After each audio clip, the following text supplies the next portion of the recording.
성도 여러분 안녕하세요. 12월 8일 365일 말씀과 함께 시간입니다. 오늘 읽을 말씀은 데살로니가 후서 1장에서 3장의 말씀입니다. 데살로니가 후서를 잠시 살펴보면 저자는 바울이고 기록 연대는 주 51년경에 기록되었다고 볼 수 있습니다.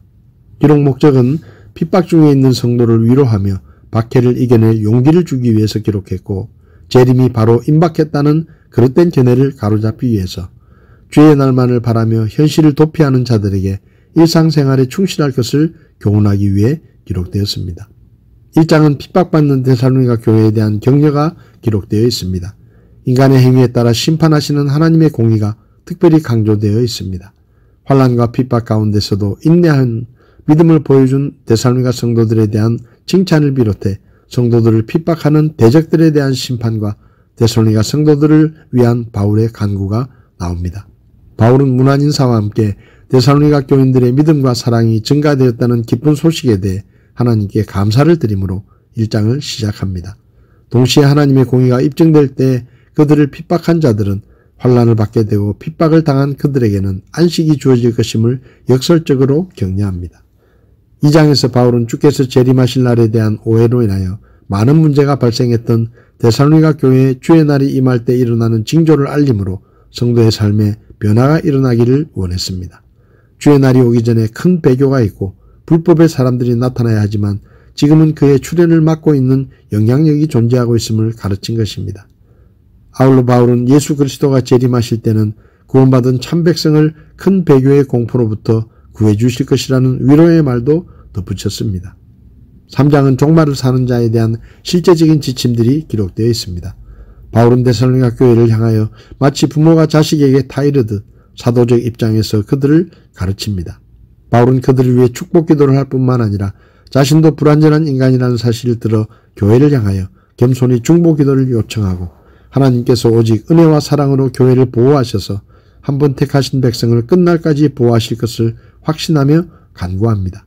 이처럼 성도들은 언제나 건전한 의미의 개인과 역사의 종말을 전제로 살아야 하며 특히 목회자와 그 약무리들은 서로를 위해 기도하고 중보기도를 주고받는 영적 교제 가운데 더욱 성숙한 관계를 도모해야 할 것을 교훈합니다. 오늘 제 마음에 와닿은 말씀은 데살로니가 후서 3장 5절의 말씀입니다.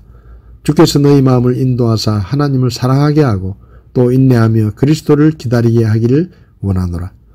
데살로니가 후서는 데살로니가 전서를 보내고 얼마 후에 다시 보낸 편지입니다. 그리스도의 재림에 대한 오해를 바로잡기 위해 전서에 언급되지 않았던 것들과 고난 가운데 있는 그리스도인들을 위로하며 그들이 해야 할 의무를 기록했습니다. 데살로니가 전서가 주님의 재림 전에 죽은 자들이 주의 재림 때 누락될지 모른다는 염려에 대한 편지라면 데살로니가 후서는 주의 재림 전에 있게 될 대환난과 고난에 대한 염려에 대한 편지라고 할 수 있습니다. 이 구절에서 바울은 주님께서 여러분의 마음을 인도하셔서 여러분이 하나님께서 사랑하시는 것 같이 사랑하고 그리스도께서 인내하시는 것과 같이 인내하기를 바란다 라고 기도합니다. 여기서 인도하여라는 말은 휘어진 것을 바로잡고 굽어진 것을 곱게 하거나 펴는 것을 말하며 구원받은 후에 어려움을 당할 때 옛생활로 돌아가려고 하는 마음을 하나님께서 바로잡아 주시고 바르게 펴주시기를 기도한 것입니다. 바울은 데살로니가 교회 성도들이 하나님께서 사랑하시는 것과 같이 사랑하고 그리스도께서 인내하시는 것과 같이 인내하기를 원했습니다.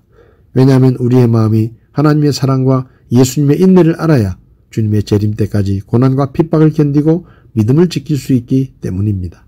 주님의 재림을 기다리고 소망하면서 우리가 정말로 하나님께서 우리를 사랑하셔서 아무런 조건이나 바라는 것이 없이 하나뿐인 아들을 우리 죄를 위한 속죄의 제물로 보내주신 것처럼 우리가 바라는 것이 없이 순수한 마음으로 오직 하나님 한 분만을 사랑하고 있는지 돌아보아야 합니다. 그리고 예수님께서 우리를 사랑하시고 우리를 구원하기 위해 결박당하시는 수치와 침뱉음과 주먹질을 참으시고 온몸이 찢겨나가는 채찍질을 견디시고 비투성이가 된 몸으로 50kg가 넘는 무게 나무 십자가 틀을 지고 쓰러지며 골고다 언덕을 오르시고 녹슨 3개의 못이 손목과 발목을 관통하는 극심한 고통을 참으시고 십자가에 못 박혀 물과 피를 다 쏟으시며 6시간 동안 횡격막이 눌리며 호흡곤란을 겪으며 질식의 고통까지 견디신 것처럼 정말로 우리가 주님을 위해 당하는 고난과 핍박을 견디며 재림을 기다리고 있는지 살펴봐야 할 것입니다. 성도 여러분, 하나님께서 우리를 사랑하신 것처럼 하나님을 사랑하고 예수님께서 우리를 위한 모든 고난을 견디신 것처럼 주님 때문에 받는 고난을 기쁨으로 견디며 주님이 다시 오시는 날을 사모하며 준비하는 우리 모두가 될 수 있기를 바랍니다. 12월 8일 365일 말씀과 함께 오늘도 함께해 주셔서 감사합니다.